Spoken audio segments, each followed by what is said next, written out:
Welcome to Coach's Corner, everyone. I'm your host, Coach Paul Tripoli, here with my friend, Coach Mark Hobley. Peace. Hobbs, Coach Hobbs, I call him. We have a special guest this week, friend of mine, Mark Adams. Mark, thanks for joining the show. Appreciate you having me on. Mark is a former football player at Vanderbilt University, so we're going to talk a little Vandy. His family has got an amazing family that everybody is into sports. Including your wife, but I don't know where to start. Let's start from the beginning. Mark, you got an amazing family tree. We're going to talk about your father-in-law, Fred Pankos, who's a head coach, and what an amazing Hall of Fame career he had in Tennessee. But let's start from the beginning. You grew up here. Talk about your mom and dad and your siblings growing up here in Pensacola. Well, we grew up in Ferry Pass out here in Pensacola. I got a brother and sister, Mike and Glenda. We were all sports-minded growing up, and I went on to Woodham, where my best friend was. David Lee was a year ahead of me. He went to Woodham. He got a scholarship to Vanderbilt a year ahead of me, and then so when I graduated, naturally, it was a great place, great fit for me, and plus nobody else really offered me anything. Well, talk about your high school career. What positions did you play, and how good was your Woodham teams back in the late '60s, early '70s? You know, surprisingly, we weren't that good. I don't know why, because we had some pretty good players. We had several Division I players that left that team. We were like 2-9 and kind of bottom of the barrel, to be honest with you. One year we went 6-3, and we did go to a little bowl. How did you get to Vanderbilt? How did you pick Vanderbilt? What did you study there? What did you get your degree in, and why Vanderbilt? I had a few other small offers, Southern Miss and some of the academies and stuff like that, but I really wasn't highly recruited. But David was up there, and they came and offered me a scholarship, and I decided to go up there with him, and thank God I did. Well, so were you number 66 in college? In college, I was, and at Woodham, I played a little bit of everything: quarterback, receiver, fullback, linebacker. I got it. Well, when you got to Vandy, were they looking at you for offensive linemen at Vanderbilt only? And how did you tell the story and how Coach Bill Parcells, he played for Coach Bill Parcells at Vanderbilt, and talk about how Coach Parcells turned you into one of his favorite kickers, he said, of all time. I got up there, and I was number 66. I played linebacker. My sophomore year, that's when Parcells came, and we didn't have a real good kicker at the time. And he came to me one day and said, "Adams, didn't you kick in high school?" I said, "Yes, sir."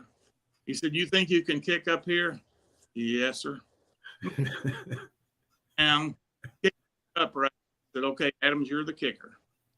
And it was easy for me because I had David there. David was my holder in high school, and he's the best holder in the United States of America. He was great. Wow.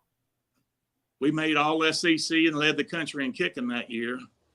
And then, of course, next year we made all SEC again, and they bronzed my shoe up there. So I owe a lot of it to David, though, because, my gosh, you know how important holders are. They bronzed your shoe? I think Hobbs has a question for you. Mr. Adams, did you kick in that game when you played Tulane? We beat them 9-6. I was there. Oh, really? I was there in the Superdome at that game. Oh my God! I was there, and like you said, you beat them 9-6. I came in the locker room to see Reggie Calvin. I came in the locker room that night. I'll never forget it. I was there. Yep. I was there the night you kicked. That year. Was it all field goals? Yeah, I was real fortunate to be able to put in a position. I think that year we won 7 games and 5 of them were by field goals.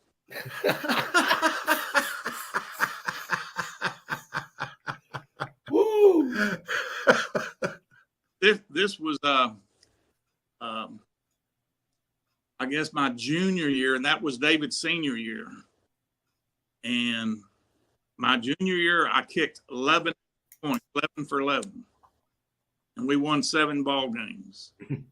My senior year, we won 7 ball games, vice versa, and I kicked 11 extra points. My junior year, we kicked 36 extra points. Holy cow! Had a defense my senior year too. We're going to talk about that in a little while when we talk about your son Matt's team, Catholic High School, who is the only local team left in the playoffs and playing in the state semifinal tomorrow in Bradford and Stark, Florida. We're going to talk a little bit about special teams and defense, how important that is. But let's not stray too far from the subject. I got to expound on this bronze shoe. My gosh, it was the straight, right? You had a square toe, and it was the straight shoe. I kicked soccer style just like everybody else, and it was just one of my shoes that they bronzed and put in a trophy case. Oh, so you kick soccer style? Oh yeah. Oh, okay. Mr. Adams, how much did you weigh back then? I was about 220, 225. It was a lot different back,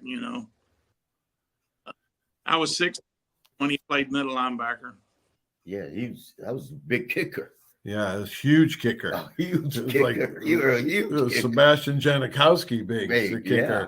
But not the all right, so you go to Vanderbilt, you meet a cheerleader, and she just so happens to be the daughter of Tennessee Hall of Fame coach Fred Pancoast.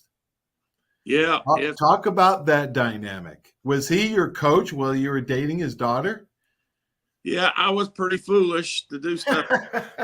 No, you're pretty brave.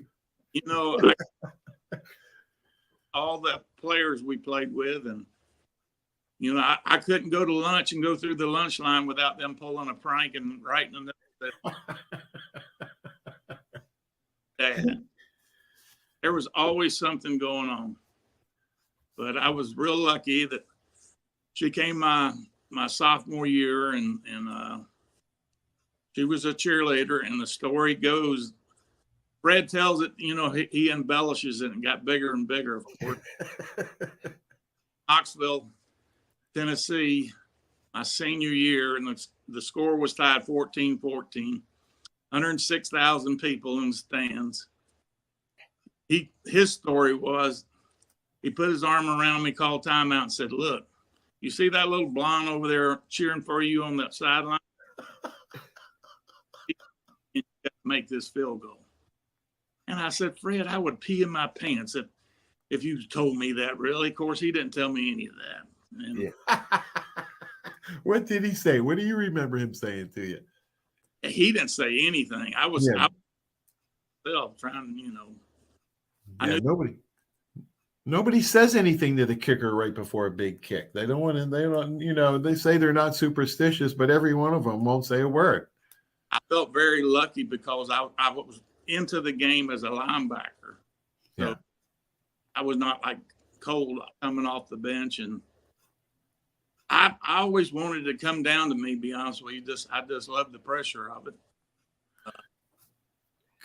I don't think people down here realize how big that Vanderbilt Tennessee game is in the state of Tennessee. It is absolutely huge. It is big. It is big, and I unfortunately we hadn't beat them too many times here recently, and I don't know when the last time we beat them. It must have been about 10 years ago. Then it was a 75 year we beat them. Well, I know when my Coach Paul Bear Bryant was coaching at Vanderbilt, they beat him. I mean, he turned Vanderbilt around back in the day. People don't remember him coaching at Vanderbilt, but he did. All right, let's talk about your Hall of Fame father-in-law, Coach Fred Pancoast.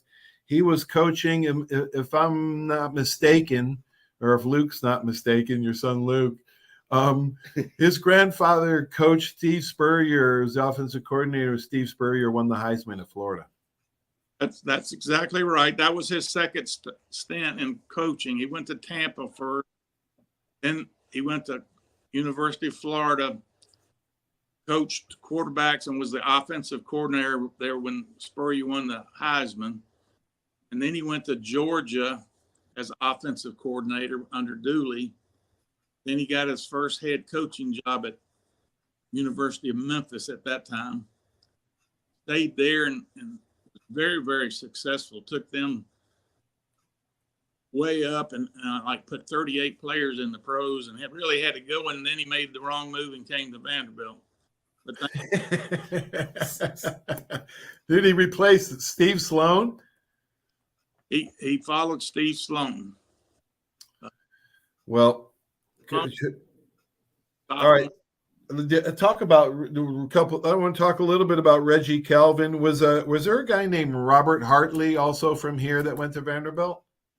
Yes, Robert was here too, and came up and he played a couple of years and something happened. I don't know what happened.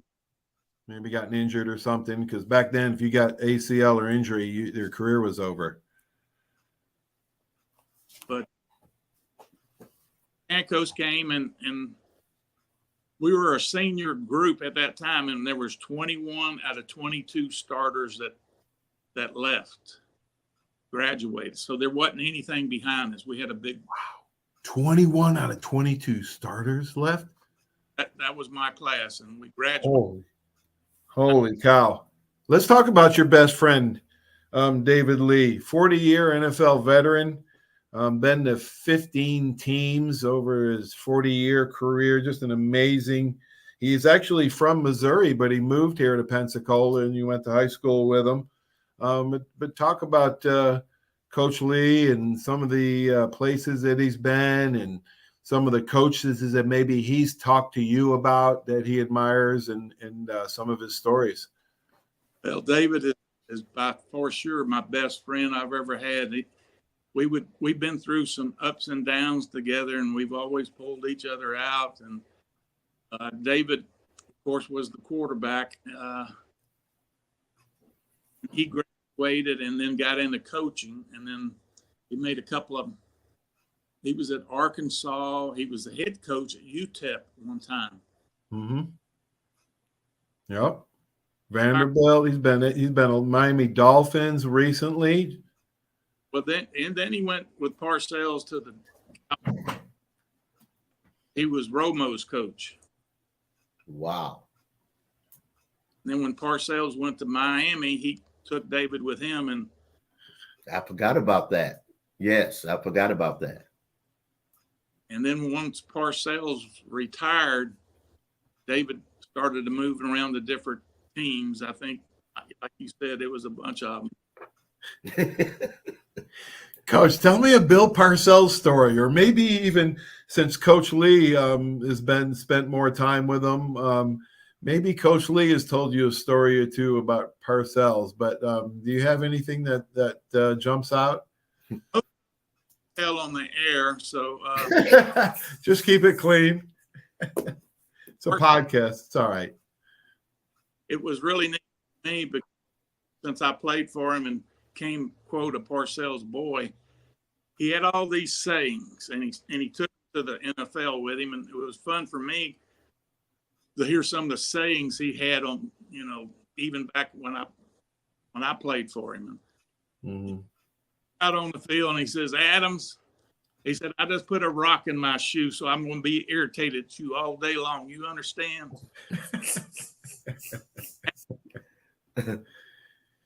Half the time. We can't find you. You're just lost. And then, Adams, your mama really know you're trying to play football out here? He had sayings that were the same sayings when he was coaching Lawrence Taylor, for instance. He had a lot of Coach Perkins coached like that. He would needle you all day long. You try to push your button, push your buttons. Let's talk about your children. You got 5 beautiful kids, 3 boys, 2 girls. Lindsay and Amanda were athletes as well, volleyball, Lindsay, and Amanda had soccer. But your oldest boy, Jake, was a great dual sport athlete, as were the other ones. But he went on to play baseball at Rice, and then he finished up at Louisiana Tech. Is that right? Talk a little bit about Jake, what made him special and set the stage for his younger brothers. Jake was a great athlete in a lot of sports. He was my speed demon. He was the fast one. He did really good in baseball, but again, he tried to run through the center field fence and tore up his shoulder, kept him out of, maybe having a chance. Matt, he was a quarterback there at Catholic. He got the heck beat out of him. I think he blew out both shoulders, both knees, broke wrist, and a broke back, and 2 concussions. I was in high school. Oh my gosh. And then he still got a scholarship to Memphis. Then he went up there, and his freshman year, he blew his right shoulder out again. And they said, that's it. We have to screw you back together, and you're going home. Boy, what a tough son of a gun Matt is. People don't realize it, but I use him as an example on my show about courage, because he fought back cancer years ago and never blamed anyone or ever felt sorry for himself. But he was a good example to the kids when he fought back cancer there 10, 12 years ago, Mark. I'm sorry. Yeah, I was talking about Matt when he fought back cancer. He's a tough cookie. Oh, that was unreal. That was, really hard for him, I know, but it was hard for us to come by and watch that happen. But that's just God's blessing. He wasn't ready to take him at the time. Great ever since then. Yeah. Mark, do you remember when, Matt played baseball as well? And do you remember the time that the guy from Jacksonville was leading the game off, big 6'2", 6'3", 6'4" guy, running up there 92, 93, 94, and Matt takes like the first pitch in the head. And you remember that playoff game at Catholic High? No, I don't. That's what I remember about your son. You're talking about tough, hard-nosed competitor. Everything that coach talks about, and I imagine what that you're made of as well. We've been so blessed, and Matt was so talented and a gifted athlete. Jake was always real. He said, Dad, I've been practicing baseball this whole time, and Matt comes off spring football practice, come out there. In one game, he hits the first 2 home runs the first time up. He ain't even seen I believe it. Man is so humble too, man. He could be out there, I never even knew that. And I coached 8 years with him, man. He's so humble. He was an all-around athlete. The pro baseball scouts came to us personally and said, if your son will not play football his senior year, we will draft him. We want to draft him. Wow. He should have played baseball. He should have never went on that football field. He should have played baseball. He was a football player on the baseball field. He was a maniac. I think people will run through brick walls for guys. Those are the guys that like Avature, those guys in the pros, that's what they're made of. Well, that's maybe why he helps him as a good coach, right? Maybe that's why he's such a good coach. Yeah. But play for him, I think. What's that, Mark? They really love to play for him, and I hope they're coming up tomorrow night. Yeah, let's talk about this. Let's talk a little bit about this. I was there in 2010 during the state semifinal game. Then the Catholic went 2013 at Clay. And then now 2023, Matt's third Final Four. They went to the state finals, of course, in 2004. Catholic did. Big wins, especially last week, the region title, goal line offense that the scrum that he's put in. Mark, it does a few things. It controls the clock and the tempo, limits the other team's possessions. I'd like to say it limits turnovers, but they had one fumble. And they just rely on great defense and great kicking games. That's why it's called special teams. Do you think those are some of the reasons that he's where he is at now? What was Matt's thinking changing the offense? Well, he wasn't expecting to change it that much all at one time. I think we went out against Walton, and he was going to do what they call the Panther. They call it a Panther. Right. And, well, it just kept on working. And he said, Daddy was playing A, but they wouldn't ever stop us. I mean. That's a sign. That's a sign of it. Hey, if it ain't broken, don't fix it, man. I think pretty much for Florida High, that was going to be planned A, and all of a sudden we looked up and the first half is over with. I mean, it was unbelievable how fast these games go by when you run the ball every time. Yeah. How many possessions did Walton have? Not very many at all. I know that. I know Coach Mack was telling me Florida High had 2 possessions the first half. Oh my goodness! There you go, folks. Right there. That limit, it just limits the high. Takes the air right out of the ball. Those high flying offenses cannot get rolling. They can't get in a rhythm. They don't have the ball to do so. It gets frustrating after a while. It just piles on and piles on. So the boys are leaving today, right, for Stark, Florida. Are they stopping off halfway? Are they practicing somewhere over there, Coach?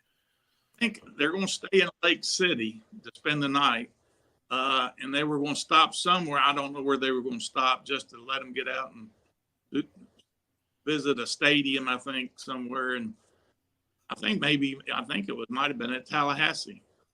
But that was probably, I think, a good move to go and get over there. Sounds like a rainy forecast too. So right. So that's good. Yeah, that's good. That's even better because Bradford, their opponent tomorrow night, 13-0, only given up 49 points all year, 6 shutouts on the year, and the most they've given up all year is 13 points in one game. So it's going to be a tough row to hoe. But I know maybe, they can find something on film. Have you talked to Matt this week about his practices and so forth? Very talented team. We're going to have to play our best ball to beat them. Yeah. Be a controlled ball. They're on both sides of the ball, looks like. They're going to try to control it on us, and we're going to try to control it on them. And it's a matter of, who gets the turnovers and makes it's usually how it goes in these games. Well, should be close. So hopefully it just stays close. Keep it up until the fourth quarter, right? Exactly. I'd be remiss if I didn't talk about my favorite Adams boy. I mean, you did grow up right down the street here at Tripoli Studios, right down the street on Larry Drive where I live. I'd be remiss if I didn't talk about my favorite boy, Luke. Luke is special to me. We both played for the same coach, even though we're 50 years apart. Luke played for George O'Leary of Central Florida, and I played for him at Liverpool. But he told me some stories about George that we're going to have to get him on the podcast and have him tell some O'Leary stories. I talked to Luke last night, and he's doing great. He just got married, and you're going to have probably another grandson, hopefully, or granddaughter soon. Talk about Luke, how he transformed into a Division I starter. Luke was our big guy, our tall guy. I mean, he's about 6'4", but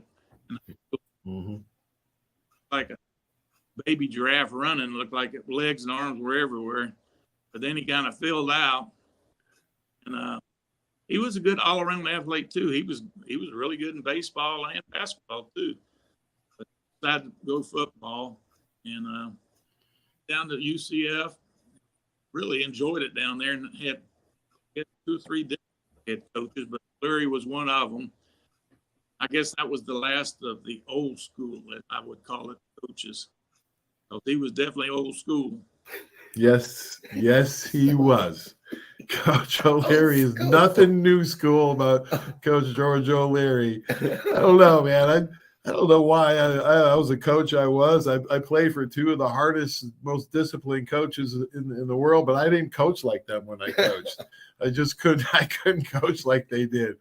I don't know if it was right or wrong, but I did try to take both of them. I did use a lot of their style and philosophies, and that's why on my show I do talk about Coach O'Leary and Coach Brian a lot, because they were masters at a lot of things. But I would be, tell Luke, hopefully you'll see Luke next week. Did y'all sell Daybreak Marina? I heard that. I don't know if that's true or not. Well, my part of it, yes. I started in 1989. I was 100% owner, and Jake for me since I failed. And basically, him and the 4 other local owners. So I'm completely out of it. Wow, how did you start it, Mark? Ignorant. I didn't know any better. I love fishing and boating, and I was changing my life as far as career. I was selling insurance for my father-in-law Fred up there, and probably should have stayed in that. Would have made a lot more money, but I decided to go in. I went this head first. I researched it for a year and traveled around. Found what I liked about different dry storage marinas and what I didn't like, and I took a chance in 1989 to open it. So it's been a good business. Great investment, great risk taking, beautiful. I'm sorry. I've enjoyed it. It was a great way to make a living. Yeah, fishing and boating, and yeah, not so bad, Mark. Did pretty well for yourself with a Vandy degree, right? Harvard of the South. About all. How about that Iron Bowl last week? When they get together, you just never know. My gosh. Was it 4th and 34 and throw it up? Good gosh. You never know. I should have warned people last week. My senior year, we were 4-6 at Alabama. Auburn was 8-2. Bo Jackson, we didn't have a chance. Nobody thought we were going to win. We won 17-15. We won. Was that the 2 block punts? I know. I almost got my finger on that field goal though that he missed, 42-yarder with 2 seconds to go. It just my too bad my arms are too short. My fingers, I would have got it, but he did pull it left. And we did pull it off. And my dad got to see it. My brother came down. Yeah, it was a great Iron Bowl win. All right, Mike, you want to stay with us? We're going to do a little college football picks. We do it every week. Hobbs is catching up to me. Hey. Yeah, he had a big week, 12-6 against the spread last week. Hobbs was. He was on fire. All right, Mark, Georgia, of course, -6 versus Alabama at 3 o'clock on CBS. I never go against Alabama. And I usually win 70% of the time against the spread. I'm going Bama. Hobbs going Georgia because he's got to catch me. He's got to pick up. Lock of the week, Georgia. Last week, lock of the week was not Louisville. This week, ride for Georgia. You got Georgia or Alabama? I'm going to pick Alabama. All right. Oh, wow. Mark's got Alabama. Oh. All right, Michigan, really, I think one of the top 2 or 3 teams in the country. 22.5-point favorites versus number 16, Iowa, 7 o'clock on Fox. I don't know about this point spread. I think maybe get a turnover. I'm going to take the points. I'm going to take Iowa. I'll take the many points. My gosh. I know, it's 22. I know, right? So Washington, talk about a lot of points. Washington's almost given up 10 now to Oregon. I know Oregon's hot. Bo Nix is a Heisman Trophy front runner. But Penix Jr., Washington have a chance. That's Friday night, 7 o'clock on ABC. I can't go against Bo Nix. I'm taking Nix. I'll take the points. First time going against Bo Nix all year. Okay. I'll take Oregon. Taking Oregon, Marquez. And then FSU without their quarterback. Hobbs is an FSU guy. I'll get into a long debate if we get into it about FSU. They're not the same without their starting quarterback. 2.5-point favorites versus number 14 Louisville, 7 o'clock ABC on Saturday. Oh, I got FSU. Hobbs taking FSU. I'm going to take FSU too. Yeah, me too. I can't go against Louisville. Just doesn't look very good. All right, and then we got the Sun Belt Conference. App State at Troy, 3 p.m. on ESPN. Troy is -6. I'm taking Troy. Ooh. -6? Yep. I'll take the points. All right, Hobbs are going with App State. Mark, who you got? Troy. Troy. Mark's got Troy, and then Army, Navy's next week, Tulane, SMU. Nobody cares about that conference. Well, I think it's going to be a good game. Oh, is it? Tulane, 3.5-point favorites versus SMU, 3 o'clock on ABC. I'll take Tulane. I like Tulane. Okay. Who do you like, Mark? Sir? Tulane's really got a pretty good team. Yes, indeed. Yes, indeed. Well, I just want to give a shout out because Danny Warfel's been on my show, friend of the show, and I follow him and all his great college football premier award for community service. 3 finalists: Ladden McConkey, Georgia, junior wide receiver; Blake Corum, the running back at Michigan; and J.D. Bertram, Notre Dame senior linebacker. So congratulations to those 3 finalists. Mark, thanks so much for joining the show. I just want to tell everybody, if you like my podcast, like it and share. Go to my YouTube channel, search Paul Tripoli Coach's Corner, and subscribe since it's free. If it's free, it's for me. Mark, it's always a joy to have you on the show. It's great to see you. We'll see y'all later. All right. Go Satyrs. Go Satyrs. Go Satyrs. Go get Go them. Satyrs. Go Satyrs. Go get them tomorrow. Bring it back. Yeah, Bring it back alive. All right, everybody. Thanks for watching. Stay tuned for these messages. Without them, this just wouldn't be possible. Thanks for watching, everybody. Have a great sports weekend. CC's Home Improvement is a full-service handyman services company offering the best in commercial and residential repair and improvement services. Call 850-497-2524. We specialize in kitchen and bathroom updates, painting, flooring, fencing, and so much more. You got a mess? Call the best. CC's Home Improvement. 850-497-2524. 850-497-2524. See ya. There's a reason why Hill Kelly in Pensacola is the #1 selling Chrysler Dodge Jeep Ram dealer between Jacksonville and New Orleans. While other dealers have taken advantage of a competitive market with higher prices, Hill Kelly has discounted prices to the lowest of the year. And Hill Kelly in Pensacola won't surprise you with excessive charges beyond the selling price. Come see why people from Milton, Pace, Foley, Bay Minette, Daphne, Gulf Shores, Mobile, and beyond are driving to Hill Kelly in Pensacola to buy their next new Chrysler, Dodge, Jeep, or Ram. At Hill Kelly, the bottom line price and your satisfaction are what really matter. So before you sign, check the bottom line and make the trip to Hill Kelly in Pensacola to see what true local ownership can do for you. At Hill Kelly Chrysler, Dodge, Jeep, Ram, Highway 29 in Car City, Pensacola. Or shop online 24/7 at HillKellyDodge.com. When it comes to bottom line pricing, nobody beats a Hill Kelly deal. Nobody. Bill, some game, huh? I haven't really noticed, Paul. What? The biggest game of the year? I've been looking over my insurance. Talk about problems I'm trying to figure out. Well, do what I did. Call the Seiler Agency. They showed me what I needed and what I didn't. They even saved me money. Now, instead of worrying about my insurance, I can worry about the big game. Contact the Seiler Agency at 476-7443 for all of your insurance needs. Your independent agent for home, auto, boat, RV, commercial, general liability, life, and sound investment strategies. Call 476-7443 today. Are you riding around in a filthy vehicle? Dirty car no more. Visit Ronnie's Car Wash today to get it shining in no time. They have 3 convenient locations with another coming soon. The unlimited monthly wash packages start as low as $14.95 per month with free vacuums, multi-purpose spray and towels.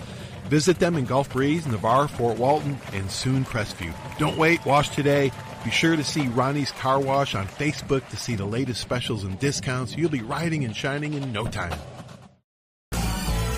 Step One works so hard to get you in the perfect car. Looking for a better car buying experience? With the Step One Advantage from Buick GMC, Fort Walton Beach, and Pensacola, receive no-hassle market-based pricing or incentives by pre-ordering. Looking to sell or trade? Our dedicated team will even come to you. Plus, every vehicle sold at Step One supports local charities right in your neighborhood. Experience the Step One Advantage at Buick GMC, Fort Walton Beach, and Pensacola today. Barnes Heating and Air is a proud sponsor of Alabama football, serving the entire Pensacola community for over 50 years. Barnes Heating and Air is passionate about providing customers with world-class air conditioning and heating repairs, sales, and installation. Barnes Heating and Air is family-owned, insured, and committed to quality. For a free estimate, call 478-0141. Barnes Heating and Air is #1 in customer service with service calls 7 days a week. Call Barnes Heating and Air, 478-0141, and roll Tide. My name is Steve Reynolds. I'm the manager and owner of Cordova Lanes, and we help keep your mind out of the gutter. Cordova Lanes is part of the community of Pensacola. Being here for 43 years, we've entertained more people than any other bowling center in the city. We sell fun for a living.